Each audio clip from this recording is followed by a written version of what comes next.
చూసిండ్రా మంచు మనోజ్ ధర్నా చేస్తున్నాడు. అప్పుడు మోహన్ బాబు ఇంటి గేట్ కాడుండి ఒరేయ్ పంది అని తిట్టిన కానీ అదే మనోజు అదే గేట్ ముందట మా నాన్న బయటికి రావాలి, మా డాడీతో నేను మాట్లాడాలి అన్నట్టు చిన్న సంచి వరుసుకొని కూర్చొని చేతిలో ఓ నీళ్ళ బాటిల్ పట్టుకొని గట్టిగానే పోరాటం చేస్తున్నాడు. అంత తొందరగా మంచు ఫ్యామిలీ మంటల ముచ్చట పోలీసులకు మీడియాకు ఎట్లా తెలిసిందో గాని పోలీసులు బాగానే బందోబస్తుగా వచ్చిండ్రు. మీడియా కూడా కెమెరాలు వేసుకొని వీడియోలు తీస్తున్నారు.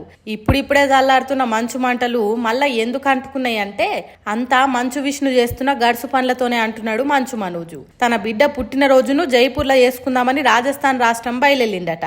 అక్కడ బిడ్డ పుట్టినరోజు సంబరాలలో ఉంటాడు కదా మంచు మనోజు. హాగో అదే అదును అని అన్న మంచు విష్ణు 15 మందిని ఎంట పెట్టుకొని మనోజ్ ఇంటికి వచ్చి సామాన్లు పొట్టు పొట్టు వాళ్ళ కొట్టిండట.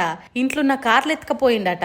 ఇగో ఇట్లా కార్లకు కొండి తలిగించుకొని అమాంతం ఎత్తుకొని పోయే వ్యాన్లతోని తీసుకుపోయిండ్రట కార్లు. ఆ కార్లు మంచు విష్ణు ఆఫీసులు ఉన్నాయట. పోలీసులకు చెప్తే తీసుకొస్తాం రికవర్ చేస్తామని అంటున్నారట గాని తీసుకొస్తలేరట. ఆగో అందుకే మా అయ్యతోని మాట్లాడతా అని జల్పల్లిలున్న మోహన్ బాబు ఇంటికి వచ్చిండు. ఏంది నాన్న, అన్న నా బతుకు నన్ను బతకనిస్తలేడు, మీ ఆస్తులు వద్దన్న కదా, అయినా ఇంకా నన్ను ఎందుకు నాన్న తిప్పల పెడుతున్నారు అని అడుగుదామని వచ్చిండట. కానీ గేటు తీయలేదు, లోపలికి రానియలేదు. పోలీసులు కూడా మీ తండ్రి రమ్మంటేనే లోపలికి పోవాలి, లేకుంటే పోవద్దు అని చెప్పిండ్రట.